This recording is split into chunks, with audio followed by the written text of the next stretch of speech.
This is Jocko Podcast number 70 with Echo Charles and me, Jocko Willink. Good evening, Echo. Good evening.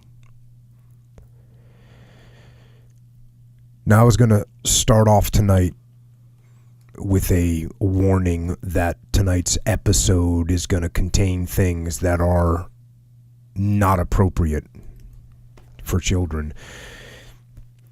But then as I put together the notes, I realized that maybe the opposite is true.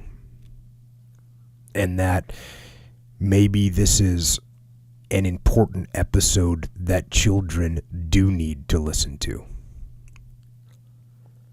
But I would say listen to it alone, by yourself first, without your children, and then decide if and when they are ready to listen to this.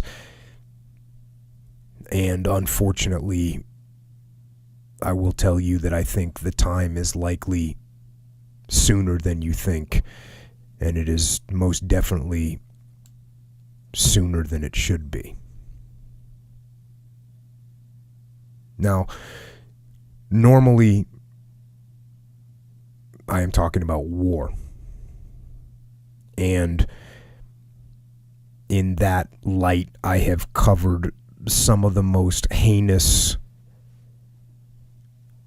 and horrible things that have happened in the world. Evil things. Like evil people. And the things that I'm talking about are things that happen on a large scale in war. Battles between nations and armies versus armies and men against men. And in those situations, on that global stage of war, as I always say, we see the best of human nature, and we often see the worst.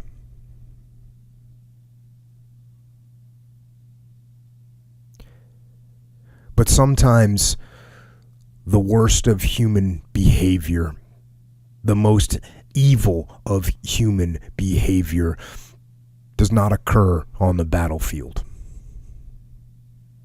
And it is not driven by war. It's not brought on by the madness of combat. It's not the result of men trying to kill other men.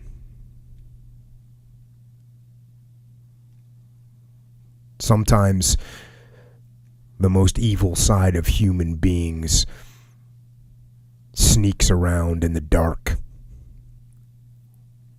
lurking, waiting, preying on the weak, the scared, and the defenseless. Preying on children.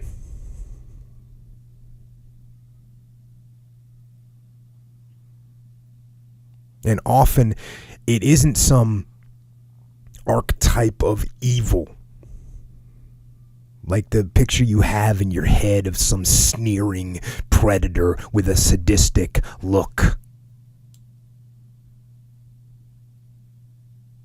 It can often be a trusted neighbor or a family friend or even a relative.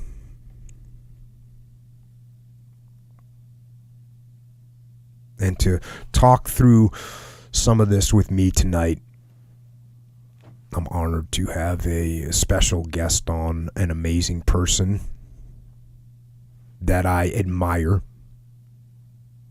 for her toughness and courage, an incredibly strong woman, loving mother, an extremely hardworking and highly productive farmer.